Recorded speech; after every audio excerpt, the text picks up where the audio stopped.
All right. Good afternoon, everyone. Uh, I'm glad you're here. May God bless all of you.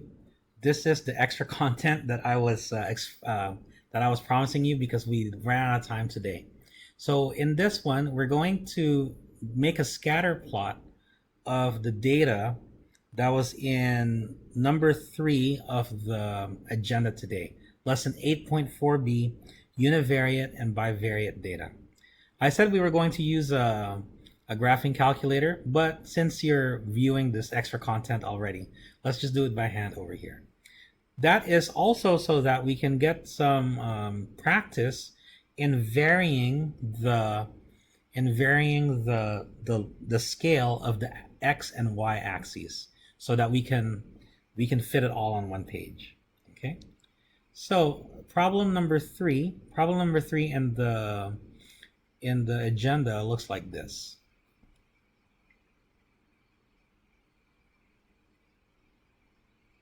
It says here, draw a scatter plot for the following data relating the number of hours of operation for a certain manufacturing plant and the number of units produced.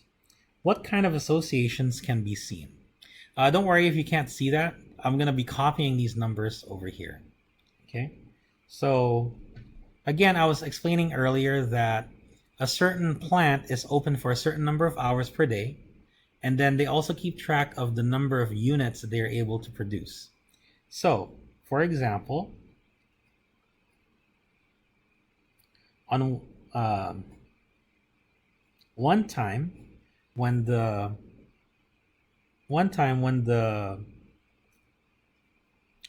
plant was open for 8 hours, it produced 20 units. When it was open for 19 hours, it produced 41 units. 16 hours, 28 units. Now, we don't know which day it is. It could be jumbled up, right? Again, that's why a scatter plot is so important, because that's why a scatter plot is so valuable, is because we don't have to think about time being the amount of time that passed being the x-axis all the time. It could be something like this. And I know this is number of hours, but this doesn't mean like after 8 hours they would produce 20 units, and then after 19 hours they would produce 41. No, it's not like that. This is separate recorded observations of different times, right? So let's keep going. 1628, when it was open for 40 hours, it produced 60 units. 34 hours, 49 units. 8 hours, 28 units. 40 hours, 63 units. 19 hours, 40 units. And then 34 hours, 58 units.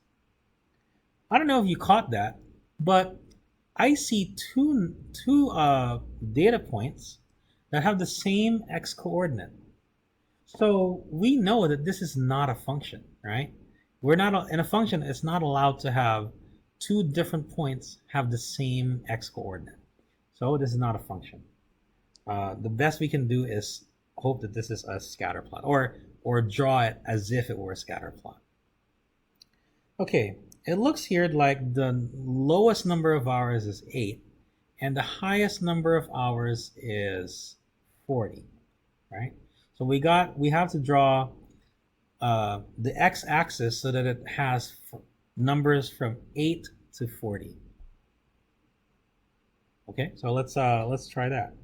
Now for the y-axis, it looks like the lowest number is 20, and the highest number is 63. I don't see any higher number than 63. So the range for the hours is 8 to 40. We said that, right? 40. And the range for the units is 20 to 63. So we need x to be between 8 and 40, and we need y to be between 20 and 63. All right, let's try this. Again, the lowest number is 20, so no matter what scale we use for x, for y, it seems like we need to cut some of them off, right?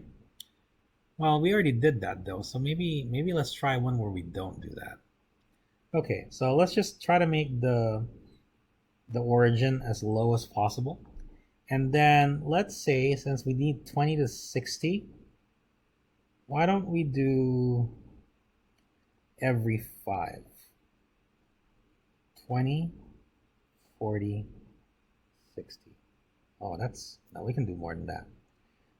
Maybe 20 could be 8. Or 5. Yeah, 20 could be 5. 20, 40, 60. That's respectable. We could do even more though. Let's see. I didn't realize how big this is. 60, right? So 10, 20. That makes it hard. 10, 10, 20, 30, 40, 50, 60. Yeah, that's a winner. So 10, 20, 30, 40, 50, 60. And 63 would be somewhere over here.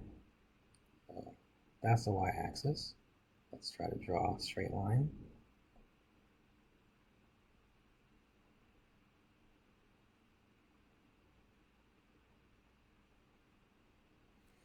Here, the lowest number is 8 and the highest number is 40.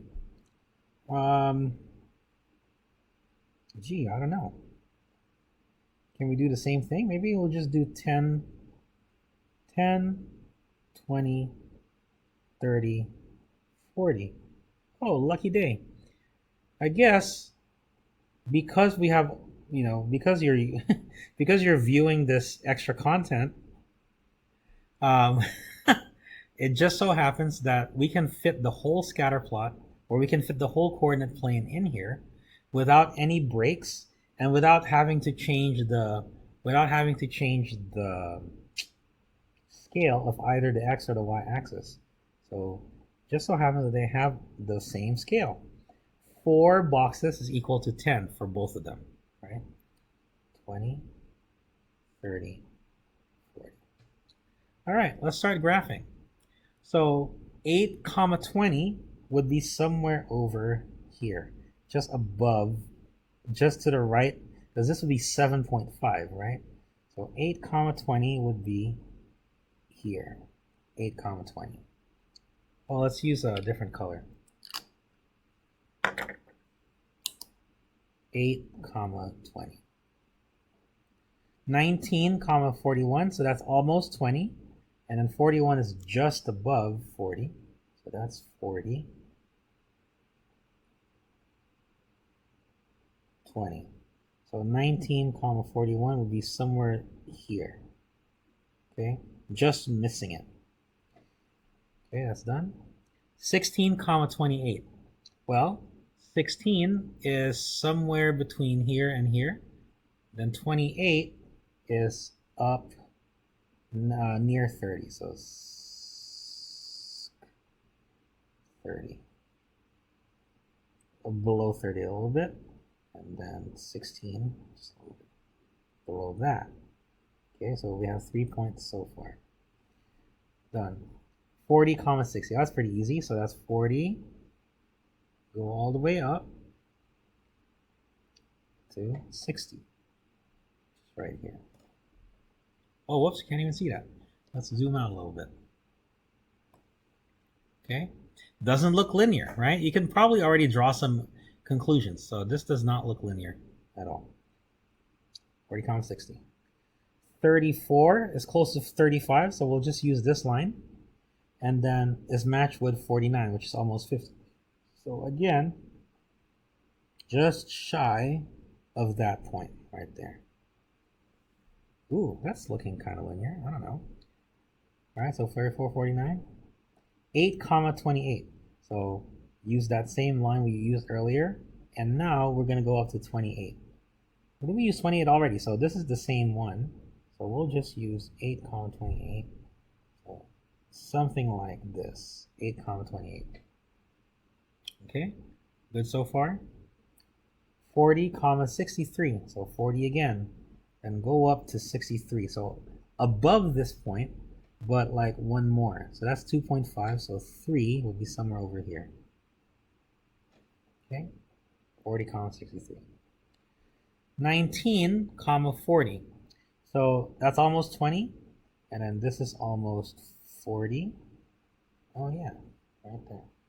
19 comma 40. So right on the dot, right there. Oh yeah, because there was a 19 comma 41, and then now there's a 19 comma 40. So those two are extremely close to each other. Okay, and lastly, 34 comma 58. So 34 would be somewhere over here, and then 58 would be just shy of 60. So again, something like that. Okay, make those points bigger so you could see them. All right, so it looks like our scatter plot of this, the scatter plot of this data is as shown, right? What kind of variable association does it have? Do you think it's trending upwards, trending downwards, or is there no relationship? Another way to ask that is that as x goes up, does y tend to go up or tend to go down? The answer, of course, is it tends to go up, right? As x goes up, then y tends to go up. And it's indicative of a positive slope. So there is a positive association between the two.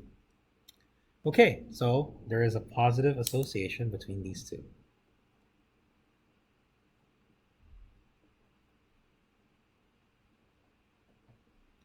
All right, so now let's try to answer the question whether it's linear or nonlinear.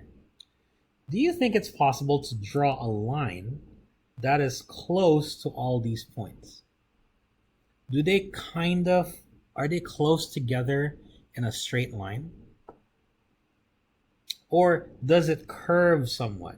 Maybe the rate of change is not constant. Maybe here it's slow and going up, but here it's fast and going up. Kind of like what we saw in the previous example. I would say that there is a strong linear association between this, right? That for every hour, okay, let's talk about it like this. It seems like for every hour more that you turn on the plant, you can reliably produce some number more of units, right? That I'm trying to say that the rate of change is constant.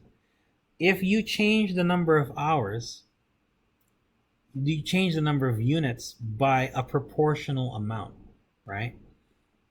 Of course, you can't see that, and you will not be able to see that in this table, and you won't be able to see it in the scatter plot. But you can almost guess because you can imagine a line that goes through, not through, but goes near all the points, right? I'm not drawing it. I'm just telling you what I'm imagining, right? I imagine a line from here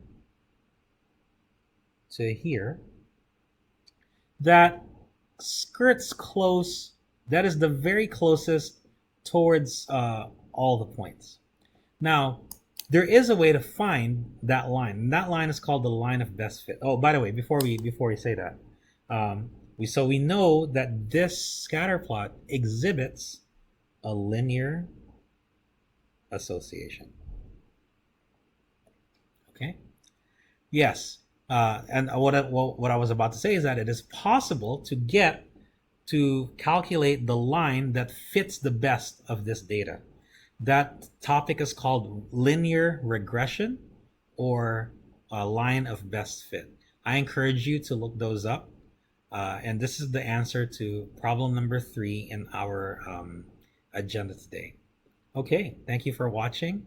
I hope you have. I hope you're able to answer the classwork for today, and I hope to see you during the next lesson.